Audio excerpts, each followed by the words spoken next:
person may doubt that they are lovable. They easily understand duty in relationships, okay?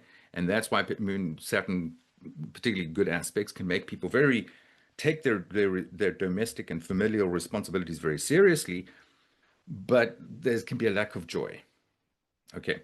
And it can be difficult for them to express their feelings spontaneously, which can be a useful thing for them to work on. Combinations can be important when there's a very tight aspect between the Moon and Mars. In the best scenarios, the person is emotionally confident and assertive, but within bounds at best, so that their confidence and self-assertion adds to their personal charisma, right? The best thing that a Moon-Mars combination can do is give you a little bit of pluckiness, a little bit of feistiness that adds to your charisma. But in the worst case scenario, the person is emotionally flammable, excitable. The worst combination for two key factors is actually the quincunx relationship. And I'm going to try and illustrate in a bit how and why that is. Because you see, what we find is that their two moons are opposite each other. In fact, her moon was 11 degrees Libra, his moon was 4 Aries, presuming he was born at that time. And that's like within that 7 degrees. So this is really good.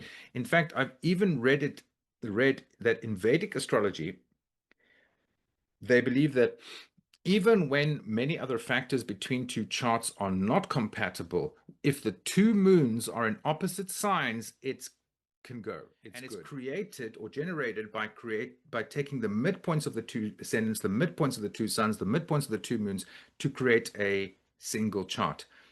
You'll notice that I've strongly underlined this next point. Focus on aspects and interpretation. As long as we're getting our energy in these little bits that we're stealing from other people by intimidating them, interrogating them, acting aloof or playing the victim, we're never satisfied. The relationship remains transactional. When we re-establish our own alignment with our own inner mother, father, God, you might say, our cup then runneth over.